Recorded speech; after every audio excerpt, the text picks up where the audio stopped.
Hey everybody, it's KeAmber and you are watching and or listening to the very first episode of my brand new podcast, which is still unnamed at the moment, where we cover all topics from relationships, friendships, viral topics on social media, any and everything in the most raw and uncut version of my opinion. So today's episode is a special one, of course, because it's the first one, but also because I want this very first episode to kind of give my previous audience an update on some things that I've been talking about on my YouTube channel for the last 2.5 years or so.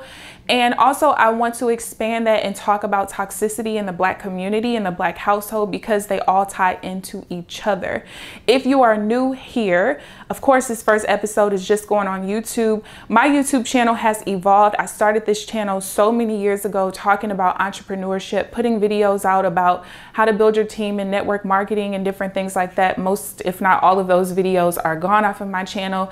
I transitioned into talking about budgeting and finance because I was on a budget or a debt freedom journey, which I just celebrated my 4-year debt-free anniversary back in May. And after I became debt-free, I just got tired of talking about budgeting. So I started talking about credit and different things regarding finance, especially because I started a credit repair company late last year. But then I got tired of talking about that stuff too. So I kind of disappeared for a while, and I was trying to figure out how can I come back to YouTube, talk about the things that I want to talk about, not be put into a box. And this was kind of the way. My best friend and other friends of mine and associates have always told me you should start a podcast. And I'm like, absolutely not. But here I am. So one of the things that have been really popular over the last 2 years on my channel, mainly because those are the last topics that I really talked about before I kind of went ghost, is a situation where I kicked my father, my biological father, out of my life. This was back in January of 2020. That video I think has now garnered like over 15,000 views. I get comments almost every other day. People have emailed me, checked up on me on social media, whether it's Instagram DMs, Facebook DMs, all kind of things like that. And most of the time I don't respond just because I don't want to say the wrong thing, but I just don't care about the situation that much anymore. It has been difficult for me to read comments on that video just because it's hard for me to see other people suffer, and it's hard for me to see other people be sad. But last week or 2 weeks ago, I did have someone email me telling me that they decided to kick their father out of their life, and they thought that it was something where, you know, in our community, we talk a lot about mother-daughter relationships or father-son relationships, and we don't really talk about the cross relationships, the father-daughter or the mother-son relationships, and how those can affect you. And this individual wanted to talk to me over the phone, and although I have not spoken to them yet, there will be some podcasts where I probably will go live later on in the week so people can call in and talk about their situations, maybe give their opinions, different things like that. I'm cool and I'm open to that. And that's probably what I will do for this particular episode. So the update about my biological father, he is still out of my life. I am someone who, when I make a decision, I stand on it. And one of the things that I will always stand on is the fact that I do not want him in my life, period, point blank. Okay, he's still gone.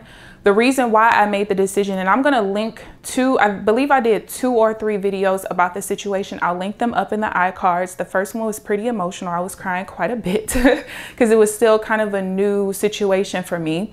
If you guys don't know the background, my biological father was in my life every single day, lived in the house up until I kicked him out about 6 months before my 30th birthday. Kicked him out of my life 6 months before my 30th birthday.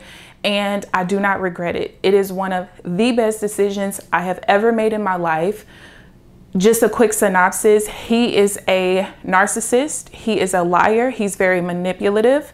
And since kicking him out of my life, I've just had so many positive effects of that, that there is absolutely no way. I'm not going to say never, because they always say never, you know, he has the last laugh, but I am 99.99999% sure never, ever again. And I'm only keeping that 0.0001% because they say never. You guys, when you have someone who is very toxic in your life, I do not care what relationship they have with you, they gotta go. I suffered mentally and emotionally my entire life. I always felt like I did not belong in my family. I felt like I was the only person who saw him for what he was and nobody else did. Literally, you guys, to the point where I've had friends and associates apologize, even family members apologize to me after they finally saw what I saw as a kid, right? Now, quickly, I did not grow up in a toxic household where there was physical abuse or like I never got whoopings, any of those things, okay? I was a good kid. I never really saw my parents argue. There are some things that I did see where I was like, but I never saw my parents argue. Like, it wasn't toxic from that standpoint. For me, it was toxic emotionally because I never felt like my house was my home, if that makes sense. You hear? So yeah, I have seen him 2 times since he's been out of this dwelling and out of these 4 walls. One time I did see him at the grocery store. I was with my mom. I went around a corner to get some hummus, I think. And when I came back around, I saw this person standing. I saw the back of them and I was like, ooh, that looks like him. And I looked at his shoes and I was like, ooh, I don't think he would wear those shoes. So I went around the corner and when I looked, it was him. And he ended up making eye contact with me when he was coming down the aisle to get to the self-checkout registers. And out of all the empty ones, he chooses the one right next to us. I'm like, Ma, don't turn around. He's right there. What? Yeah, just don't turn around. Looked at security, looked at him. Let's go. Like, I don't even have time. And then I saw him another time. This was a week before my birthday, which was last month. Couple weeks ago, and I was nice enough to ask him if he wanted some photo albums that had his parents in there. My grandmother, my Nana is what I called her. She passed away when I was 10 years old. That kind of started my mental decline, the deep depressions, the panic attacks, and all of those things. And then his father passed away when I was 19. And they had been divorced since at least probably their 50s, probably earlier than that. And these were pictures from when they were together, you know, on cruises and things like that. So I decided like, hey, I'm gonna be nice because my mom asked me to. And I asked him if he wanted the photo albums. He took them. Asked him if he wanted something else of his father's. I think it was some bowling balls. And he did not want those. And we just kind of kept it moving. Well, the following week was my birthday. And I was out at a lounge that night because we were celebrating my cousin graduating from Morehouse. Hey, Jalen. And we were out at this lounge, and at 11:55 p.m., y'all, my phone vibrated and I looked and I saw it said, do not answer. And it said, happy birthday. Now, at first I was a little confused, like for probably about 5 seconds, like who the hell is do not answer? Because last year he called me and I remember seeing do not answer pop up, but I thought it was like the spam risk type of thing that I have on my secondary phone line that comes to my personal phone. But I was like, no, it would say spam risk. So who the hell, like I literally forgot that I saved him as that so long ago. And so I looked at the contacts. I'm like, oh, what is he calling me for? Like, this can't be a butt dial because we haven't talked on the phone, text, no nothing in well over a year. So what are you calling me for? I did not call him back and I didn't want to. So when he texts me happy birthday, I'm like, first of all, who waits till 11:55 p.m., like 5 minutes before my birthday is over? Second of all, this is the same person who always talked about, you know, if me or my sister asks, hey, Dad, you get my text? No, you know, I don't do that text stuff, but you text me on my birthday. Okay. And third of all, why are you texting me? Why? I don't know if because I was nice the previous week when the police officers were here. I don't know if that made him think like, oh, she's being nice to me and she doesn't have an attitude. Maybe I should reach out. I have no idea, but he could have kept that to himself because I didn't want it. And I remember my cousin was like, oh, just tell him thanks. And I'm like, why? No, I'm not thankful. Actually, I'm actually irritated because why are you texting me? And it's not irritation because I'm like still stuck on the things that happened or I'm still angry or anything. It's like irritation because why are you texting me? For what? You know? And my cousin, I love her to death. She was, you know, well, I had to explain to my sister that, you know, da da da da da. And I'm like, okay, that's cool. And she's like, the least you could do is just say thanks. And she's like, you don't want people to go around saying, you don't want him to go around telling people, well, I tried to reach out, but, and I'm like, with all due respect, I don't give a damn. Tell people whatever you want to tell people, because guess what? When they come to me and ask me why I didn't answer, or why I didn't reply, or why I didn't say thank you, or whatever the case may be, I will lay out exactly why I didn't. Because the day that I kicked you out of my life, I absolutely meant it. And when I said you cannot come back, that's what I meant. I am not obligated to be cool with you because you helped raise me, because you are one of the 2 reasons why I'm on this earth. I'm not obligated to you.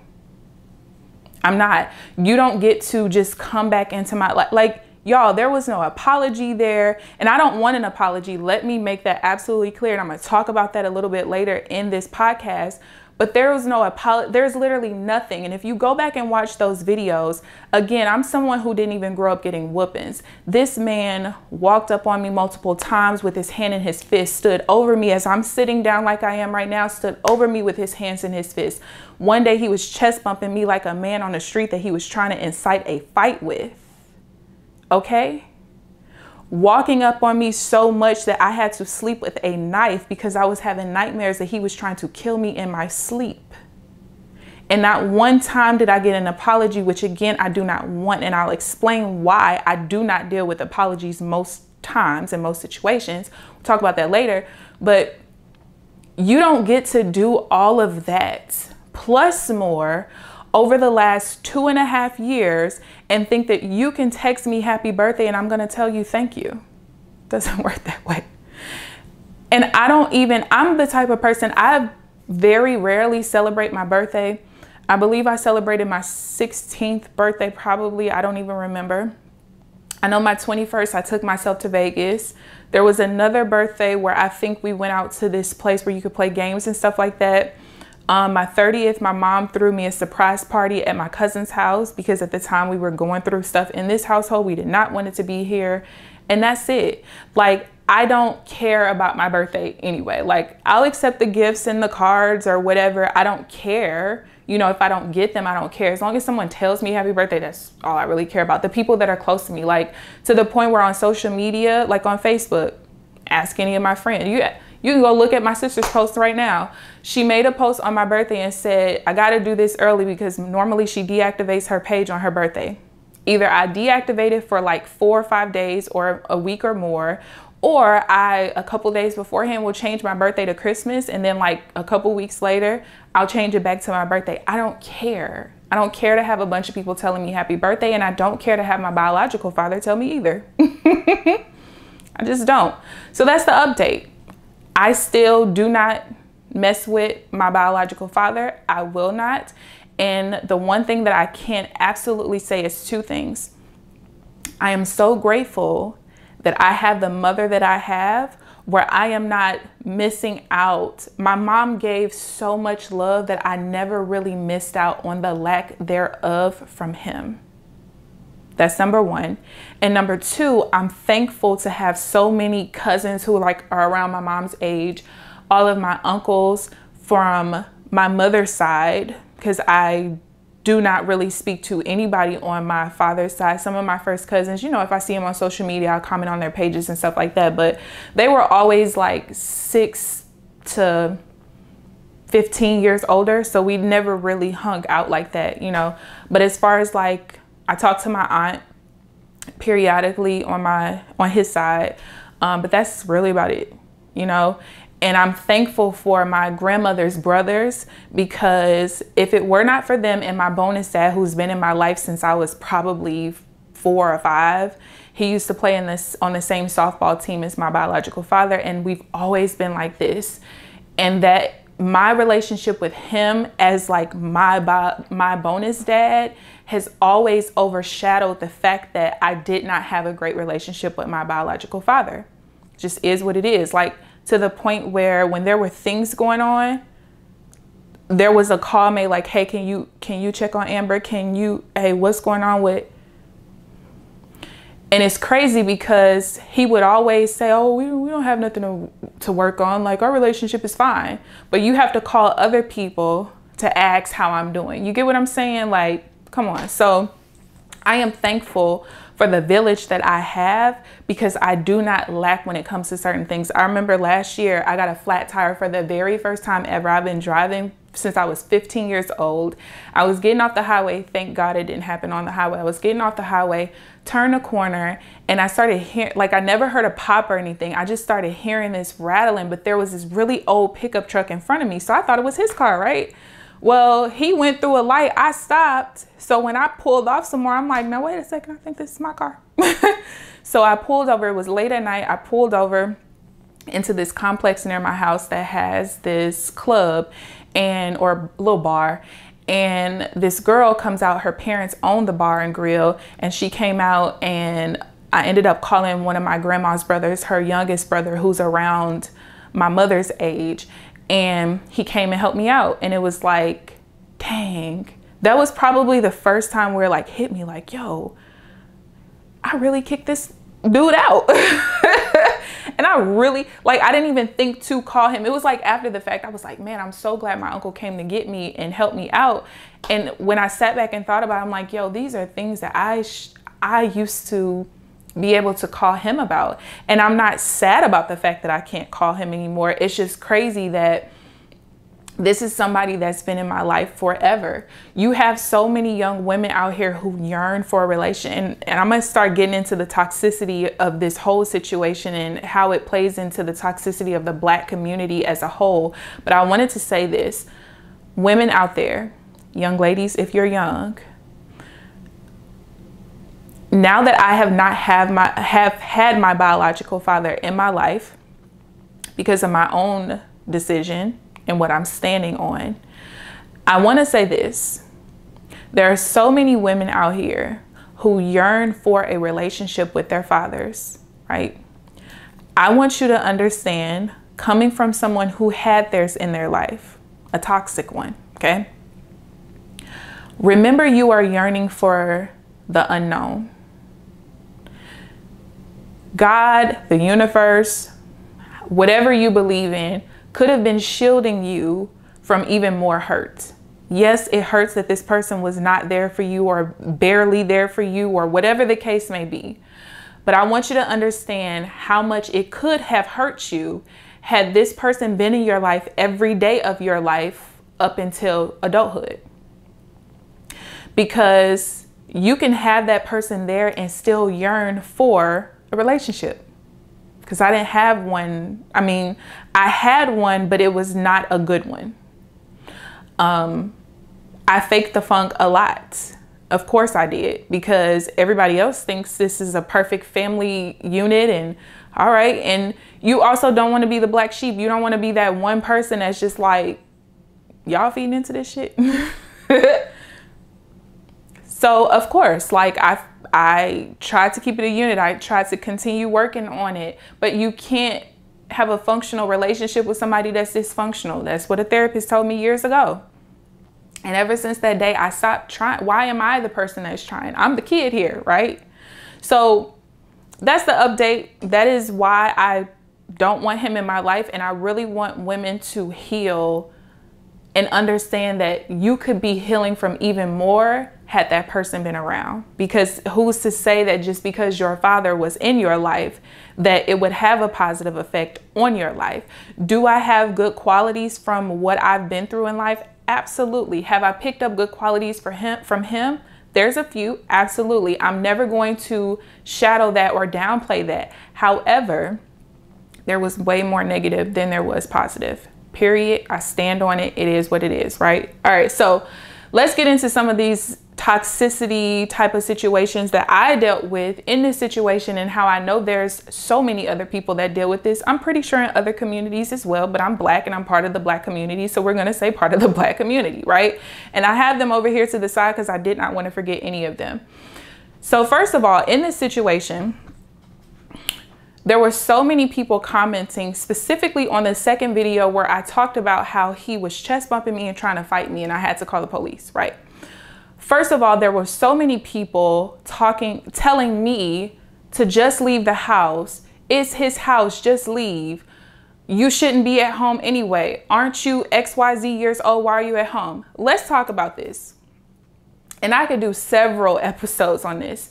First of all, some of you do not know how to use context clues. I have continuously said there are certain parts of the story that I cannot tell because it is not my story to tell. Okay? However, let me preface this by saying a family of 4 is a family of 3 now. And if you can't use context clues with that, deal with it. And that was a situation that was in the works at the time these things were going on. So when you tell me to leave the house because it's his house, but he ain't supposed to be here, well, now you sound crazy. Do you not know how to listen? That's number 1. Number 2, you are crazy to think that if I'm telling you about threats that are happening to me, do you really think I'm the only person being threatened? How do you think I would feel if I left the house because I'm being threatened and because things are going on with me, and then something happens to my mother or sister, the 2 people who stayed? What do you think that would do to me? No, if something happens to me or if something happens to them, it's going to happen to me too. I'm not leaving. Are you crazy? Number 3, let's talk about the age thing. First of all, most of you don't know my story. I have lived on my own the majority of my adult life after I graduated high school at 16 years old. I've lived all over the place doing travel nursing, not working at all, and still moving to a totally different city where I know pretty much nobody. I've done all of that, okay?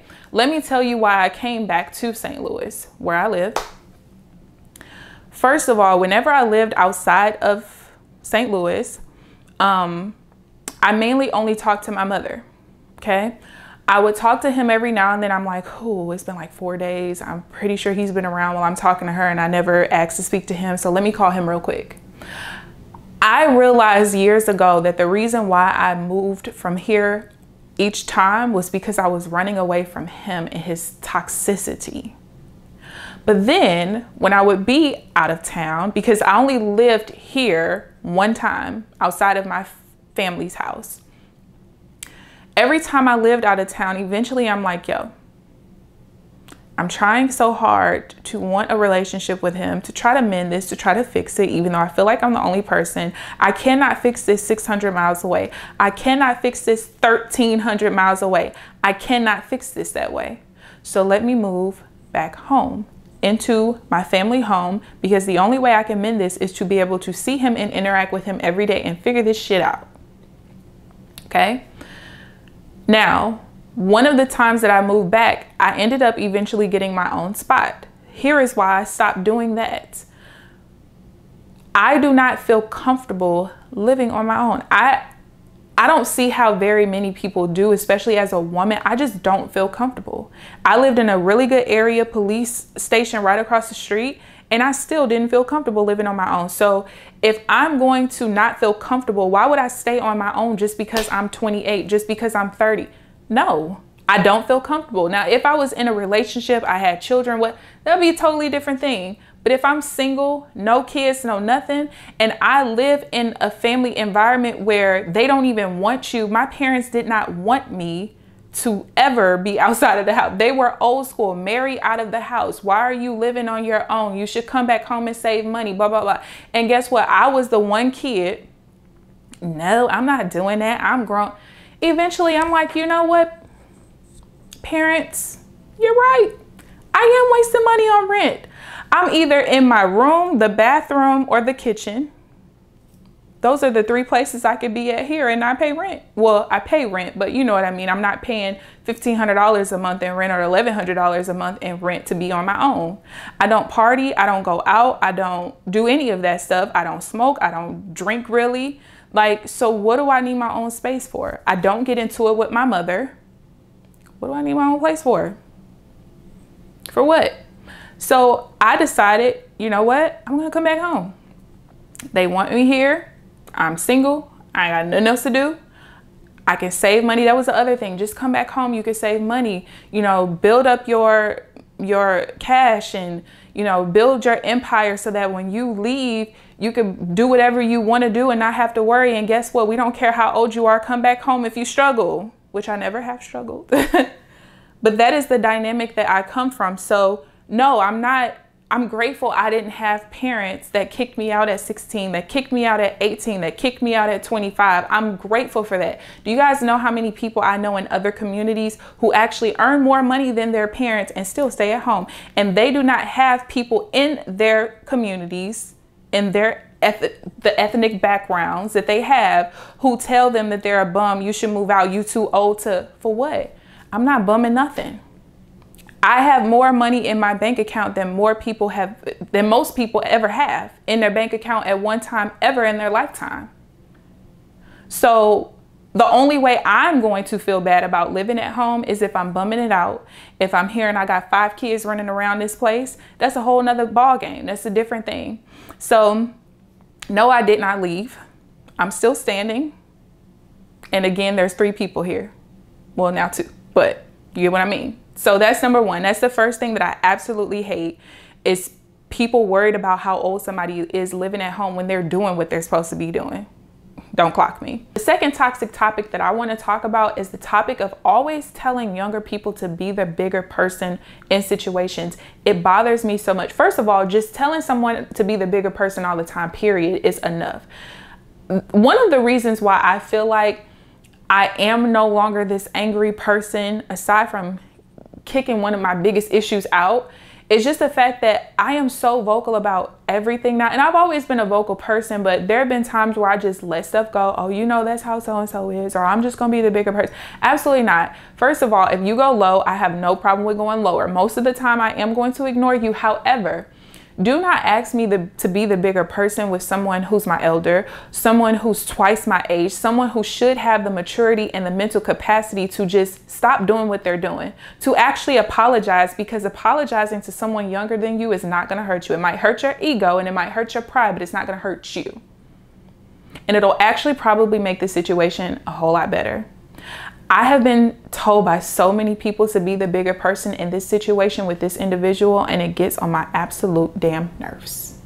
Please don't, because I'm not, and it's never going to happen. Me being the bigger person is not addressing the situation at all. It's kicking you out, never letting you back in, because my mental health matters a whole lot more than your theatrics and your ability to go around pretending like you're this father of the year that you're absolutely not.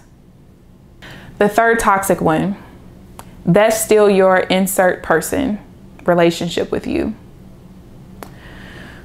This has happened a lot from different people. Most recently, I was out at the grocery store, saw the uncle of one of my cousins on her other side, like related on the other side. And he asked me how my mom was doing. I told him, my sister told him. And he said, well, how's your dad? I said, I don't have one. Even tonight. Oh, actually, I was asked tonight, so where's your dad? Where's y'all's dad? Because she saw me and my sister. We don't have one. Well, you did have one, didn't you? Yeah, at one point. So where is he? I don't know. Your guess is as good as mine. But she didn't do the that's still yours. So the last time I heard that that's still yours was a couple months ago in the grocery store. Asked how my mom, my sister was doing, and then said, well, how's your dad? I said, I don't know. I don't have one. What? I'm like, I don't have one. Well, when's the last time you talked to him? I don't know. Where he at? I don't know. Your guess is as good as mine. Oh, crazy. Well, that's still your dad. No, it's not. What the? How you gonna tell me what he is to me? But a lot of times you hear that from other fathers, you know, because they can't grasp the thought of my child is not claiming me. Guess what? I don't. He's my biological father because biologically he is, but my dad, absolutely not. You have to do things to get that title. Was he my dad for like the first 29 years of my life? Absolutely. But the last 3, absolutely not. The that's still your is the reason why so many things go untold in Black households and Black families. And you have young people who are violated by family members, violated, and they still have to be around this person as they grow older. And then the people who do know what's going on, well, that's still your absolutely not. I don't even care if there's no violation from that standpoint. And you guys know what I'm talking about. At the end of the day, that's still your no. I am not the person that believes blood is thicker than water, ever. Because my philosophy, and this is how I always was growing up, if you were not my insert familial relationship, if you were just a regular person on the street, would I fool with you? No? Cool. Well, I don't care that you're my cousin, my aunt, my whatever. Because for me, you're not. Because just because you hold that title does not mean that you should mean anything to me. So no, that's not still my dad. Because he ain't. The fourth one, keep it in the household. When I wouldn't call it ranting, when I was going to social media to talk about these things as they were beginning to happen, and this was before I even came to YouTube about it, I remember my grandma, when she called me, I said, Granny, you probably calling me to scold me. What happened? Actually, I thought she was going to call me because I cussed on the post. And my grandma is my Facebook friend. But you know what? It's what it is. She know I cuss. And she said, no. I actually was calling because when I first saw your post, I thought to myself, why would she put that information out there? But it wasn't until I went into the comment section and I realized this is bigger than KeAmber. She saw so many comments of people talking about their own toxic relationships with their fathers or their mothers, talking about how they had to kick their mother or father out of their life. And when I showed her some of the comments on YouTube, she really realized, bro, this is bigger than her. See, for me, I'm a very upfront and open and honest person. There is nothing that can embarrass me, to be honest with you, because whatever's happened in my life happened in my life. I can't rewind or anything like that. And it is what it is.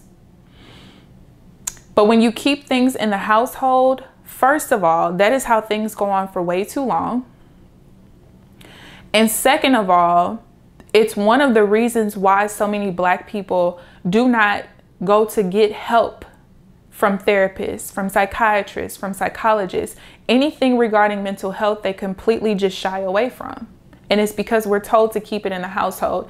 So when I made one of the posts, and I believe it was the post where I think that same day, maybe it was on my birthday, because that's when he approached my mother, sister, and myself about me sleeping with a knife, as if he wasn't the reason. Whatever. I digress.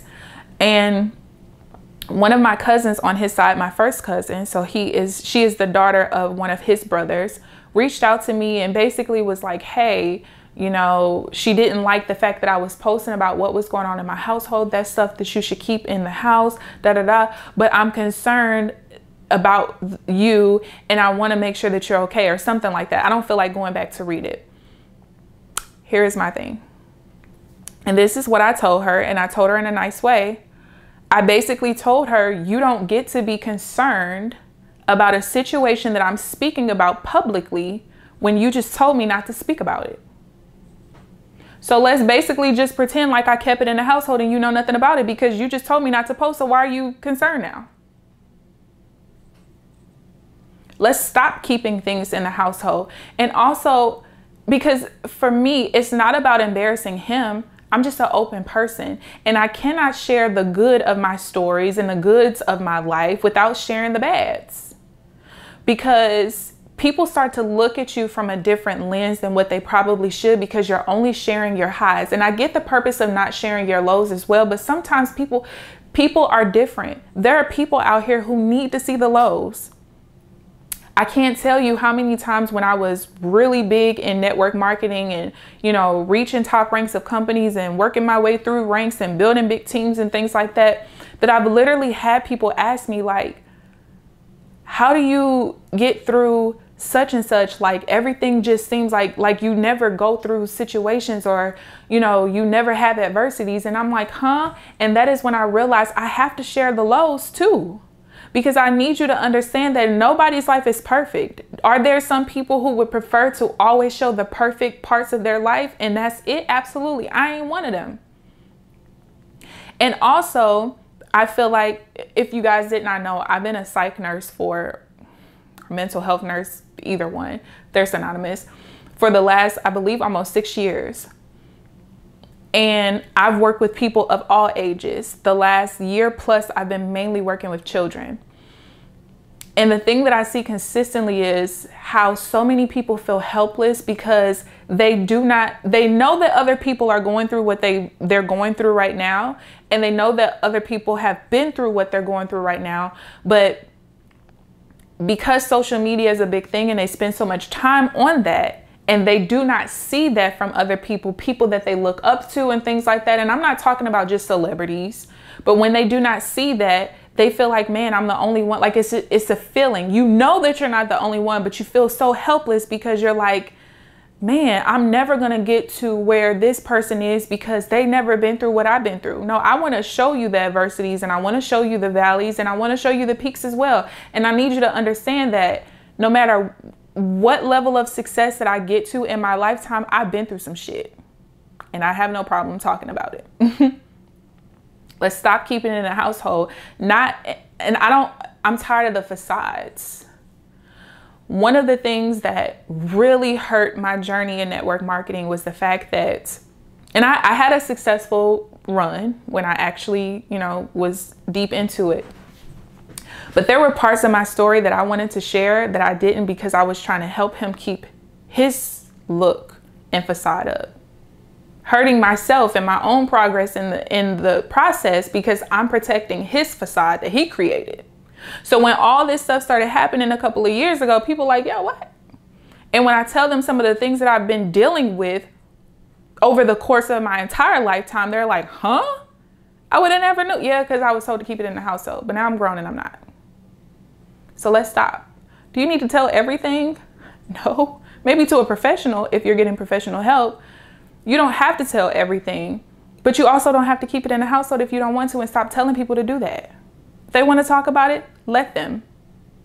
It might be a part of their healing process is getting it out.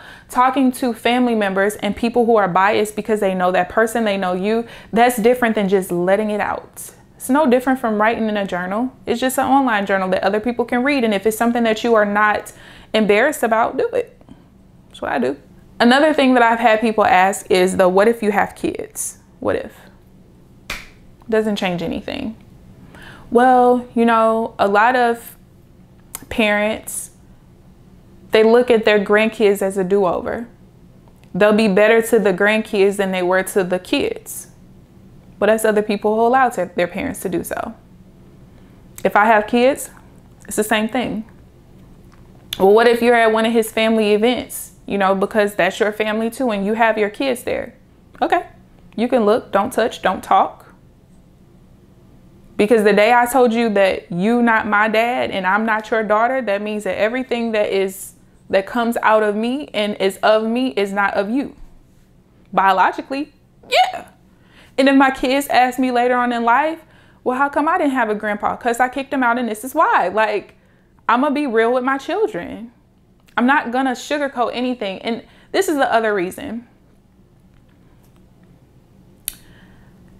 As a mother, my two biggest things is to provide and to protect my children, right?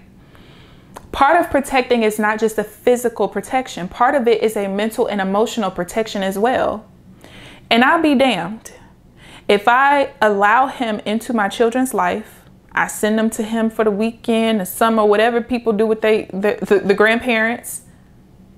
I'll be damned if my children come to me crying because he made them feel the same way I was made to feel growing up. Absolutely not. Do you know how bad that would hurt? And people can say, well, maybe he won't be. No, he will, because this is him. You're talking about a person who does not want to heal from whatever has caused them to be this way. You're talking about a person who unapologetically is an asshole and is a narcissist and is a liar and is a manipulator and who refuses to take responsibility or accountability for anything, who will make you feel like, damn, was that a dream or did I really go through that at 7 years old? No, it was real. So if you think for 1 minute that me having kids is going to make me change my mind because he should be in his grandkids' life, hell no. They got a grandpa, my bonus dad. Last two things. The first one, people have asked me, what if he apologizes? I think it's so toxic that people think that apologies are supposed to change the way that you feel about a person, place, thing, situation. No.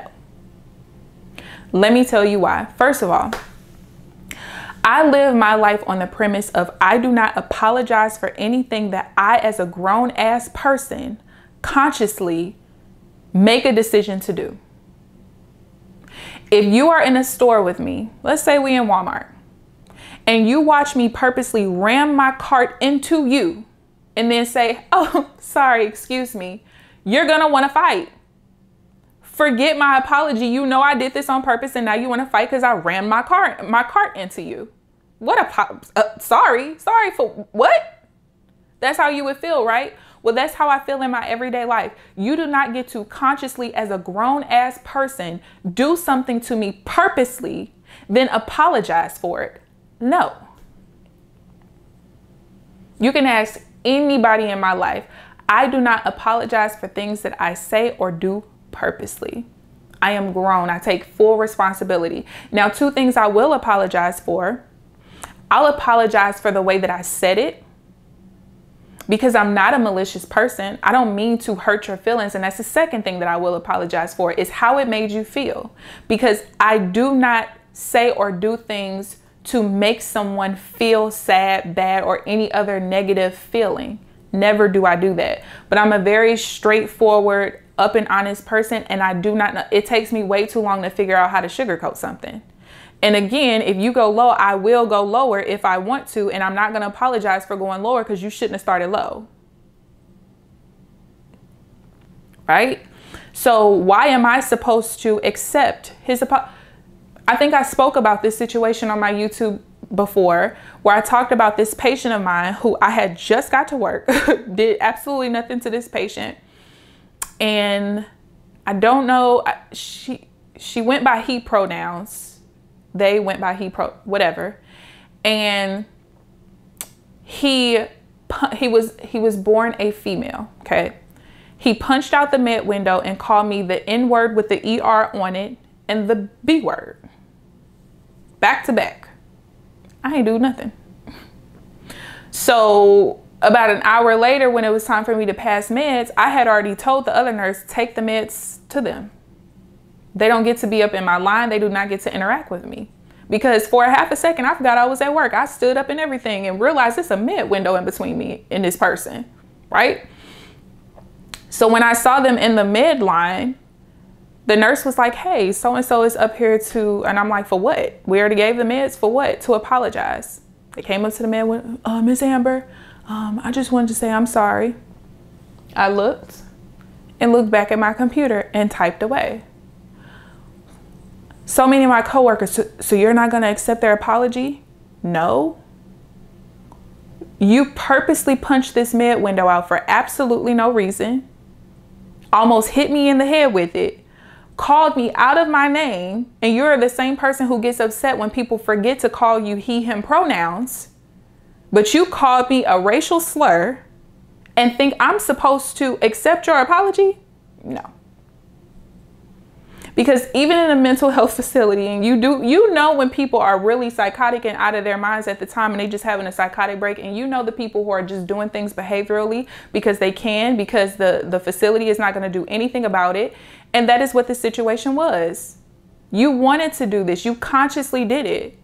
That's why you came and apologized later. Nobody talked to you about it after. So no, you don't get to consciously make attempts to fight me, to stand over me in a threatening manner, to threaten other people in my family, in my household. You do not get to do the things that you did and think that I'm supposed to accept an apology. No. You want to know something? In this healing process, I had to forgive him for me, right? So I had to think about all the different things that I've gone through and heal myself. You don't get to apologize later for your own healing. You get to apologize, whatever. But if part of your healing is me accepting it and letting you back in my life because you apologize, it'll never happen and you'll never heal. You gotta heal on your own. That has nothing to do with me. So I don't care how many times he apologizes, if he ever apologizes. And the narcissist that he is, I highly doubt he would ever apologize unless somebody absolutely told him to, which I feel like somebody told him to tell me happy birthday, to be honest with you. But that's beside the point. I don't think an apology would ever happen, and I don't want one because I won't accept it. And I don't have to. You grown. You are, what? He turned 60 last year, actually. You're 60 years old. You don't get to at 60 apologize for all the shit that you did to me in these last couple of years to make yourself the most trash individual on this freaking earth and think I'm gonna say, oh, he apologized, he gets to come back, I have a dad again. Nope. Don't need you, buddy. And the last thing. People coming to you and telling you that, not that it's okay what people have done, but just saying, oh, well, you know, parenting doesn't come with a manual. Our parents are not perfect. Who asked for that? I know parenting doesn't come with a manual, and I know parents are not perfect because they're human beings. I'm not perfect either. However, and I'm not a parent yet, so maybe I shouldn't speak on this, but I am going to, because even though I have never been a parent, I have been somebody's child. 2 people to be exact.